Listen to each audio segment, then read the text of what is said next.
je disais, nous nous arrêtons seulement dans mon peuple périt par manque de connaissances. Or, si nous continuons les textes de Osée 14, nous verrons que Dieu dit, parce que tu as rejeté la connaissance, je te rejette aussi. Jésus-Christ n'était pas venu juste pour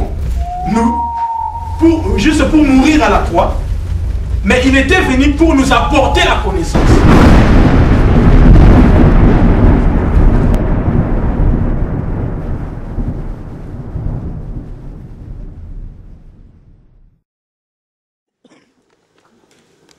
Et pour cette raison, je ne peux pas à la fois tenir et la Bible et la loupe et le micro dans les mains. Il m'aurait fallu 3 mains. Pardonnez-moi.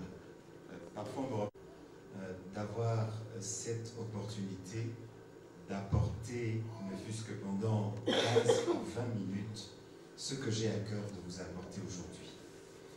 Je suis communément appelé pasteur, et c'est vrai que j'ai une charge pastorale, mais mon premier ministère est un ministère d'enseignant. Vous comprendrez pourquoi je suis donc heureux de me trouver là, le jour où démarre dans cette région, dans cette ville. On n'est pas à Nancy, on est à Laxou. Donc nous sommes à Laxou, je ne vais pas faire abstraction. Les gens de Laxou, ce sont des Laxois.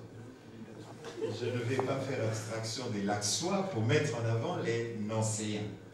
Donc nous sommes bien à Laxou et je suis là parce qu'il y a un institut biblique qui est mis en place. Quelques mots simplement pour dire que venant de ce que dans le milieu chrétien, dans le jargon on appelle le monde, à l'époque, ayant versé un tout petit peu dans le milieu politique, diplomatique, un jour le Seigneur m'a appelé à lui, et pour faire de moi plutôt un enseignant de la parole de Dieu, même si pendant plusieurs années, j'ai été, pendant 12 ans notamment, responsable d'un centre de formation ici même, dans ce pays, en France. Je voudrais dire ma joie, parce que je sais que ce qui est du monde, tout ce que j'ai pu apporter dans le milieu séculier, a une fin, et plus court que ce qui se fait dans le milieu de ce qui se fait pour le Seigneur. La parole que nous enseignons, la parole de Dieu que nous enseignons, a ses effets bien au-delà de celle qui sort de la faculté de médecine. Celle-là s'arrête le jour où nous entrons dans la tombe. Mais ce qui vient de cette parole, qui est la parole de Dieu, quand bien même nous sommes entrés dans la tombe, nous passons dans la présence du Seigneur, parce que autant cette parole est éternelle, autant les effets de cette parole également est éternel. Je me réjouis donc aujourd'hui d'être devenu plutôt un enseignant de la parole de Dieu qu'un enseignant de droit ou de sciences politiques. Je voudrais vous inviter, puisque nous parlons de la parole de Dieu, à prendre les dernières paroles de Jésus-Christ dans l'Évangile selon Matthieu, et ceux qui ont une Bible Crampon, qui est une Bible catholique, ou ceux qui ont la Bible Second, qui est une Bible protestante, nous prendrons le même évangile dans Matthieu, et c'est la version Louis II que je prends. Dans Matthieu, au chapitre 28, les 3 derniers versets disent, et je le prends à partir du verset 18, Jésus s'étant approché, leur parla ainsi. Tout pouvoir m'a été donné dans le ciel et sur la terre. Allez, faites de toutes les nations des disciples, les baptisant au nom du Père, du Fils et du Saint-Esprit, et enseignez-leur à observer tout ce que je vous ai prescrit, et voici, je suis avec vous tous les jours jusqu'à la fin du monde. Je retiendrai dans ces phrases que nous connaissons par cœur, pour ceux qui les ont lues et relues, il dit « Allez », c'est l'ordre missionnaire.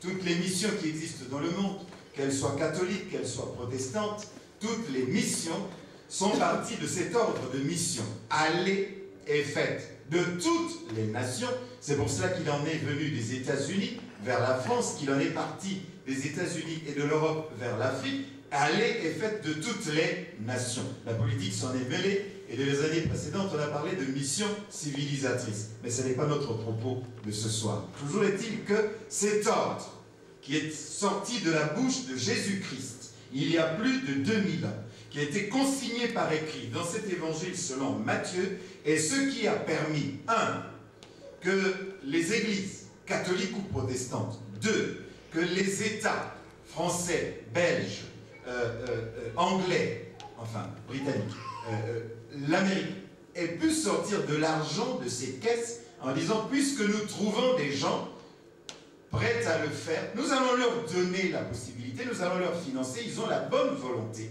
Et alors des bateaux entiers sont partis, des livres sont partis vers des pays d'Afrique, d'Amérique latine, d'Asie, et aujourd'hui nous avons d'ailleurs un autre mouvement qui part par contre de l'Afrique, de l'Asie, de l'Amérique latine, vers l'Europe, vers le Canada et vers les États-Unis. Mais cela vient de ces mots de Jésus-Christ, il y a 2000 ans, disant « Allez et faites de toutes les nations des disciples ». Il ajoutait « les baptisant au nom du Père, du Fils et du Saint-Esprit ». Et le verset 20 qui nous importe plus ce soir, « Enseignez-leur ». Enseignez, apportez un enseignement. Enseignez-leur. Alors des écoles ont vu le jour. Enseignez-leur à observer tout ce que je vous ai prescrit. Et alors Jésus faisait cette promesse dans laquelle tous les chrétiens, tous les croyants s'appliquent. Et je suis avec vous tous les jours.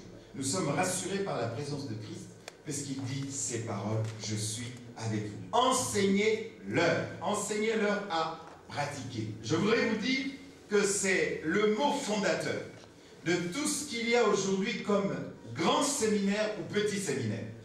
De toutes les facultés, théologie protestante, théologie catholique, faculté de théologie évangélique, le point de départ.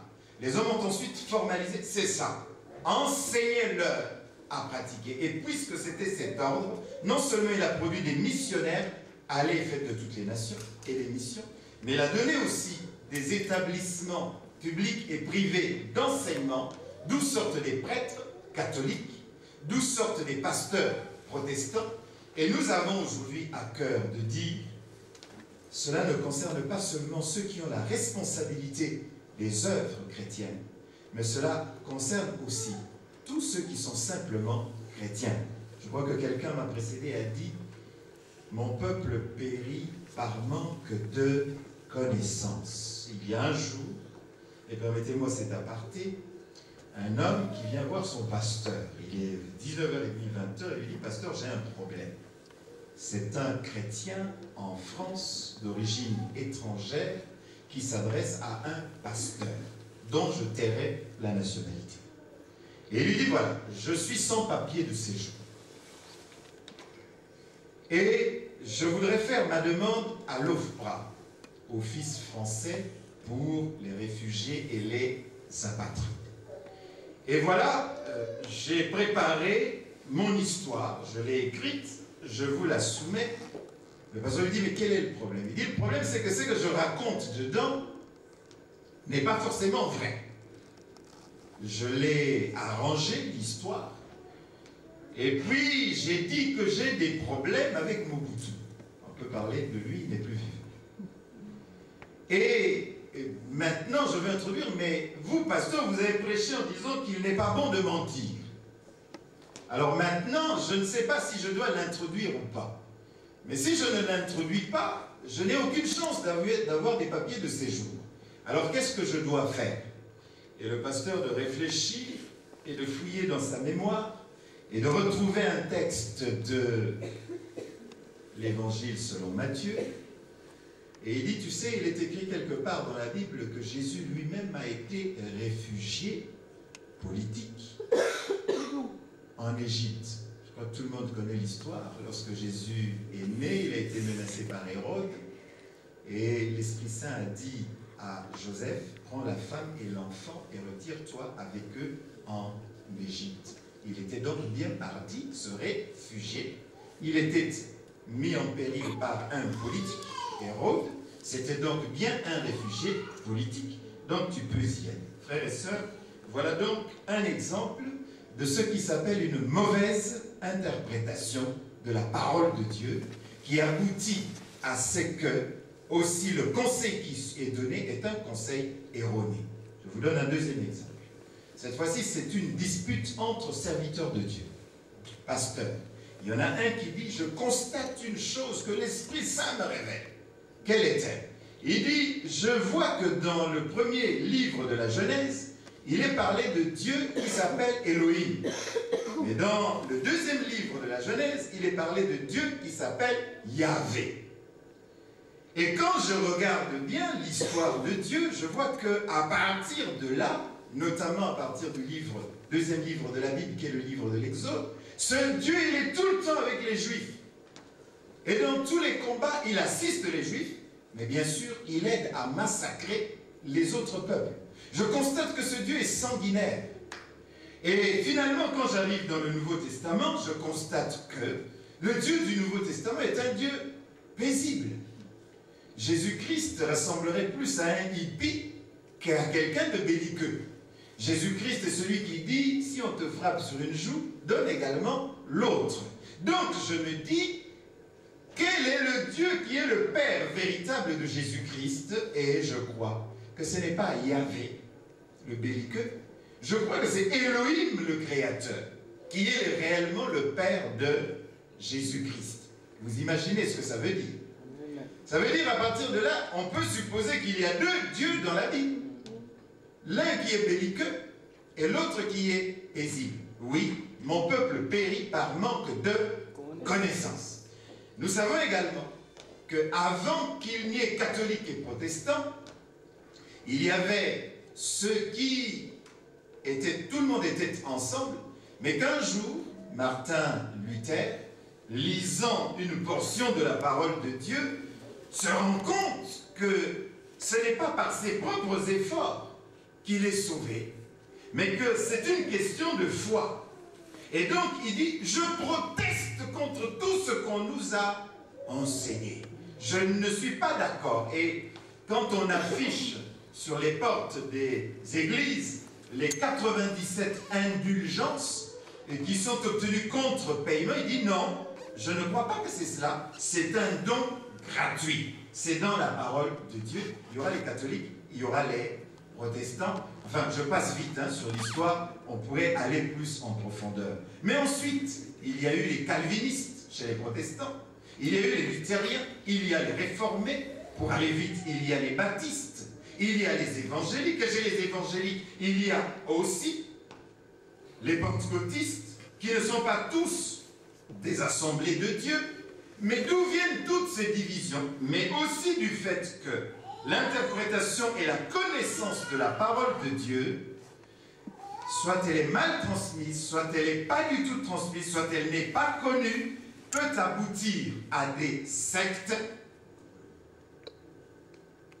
peut aboutir au lieu que cela soit la paix, elle peut aboutir à du trouble, mais encore, cela peut aboutir à des divisions, et tout ceci est tout à fait contraire à ce qu'est la volonté de Dieu. Et Jésus était très conscient d'une chose, et c'est là que je vais conclure. Et cette chose dont Jésus était tout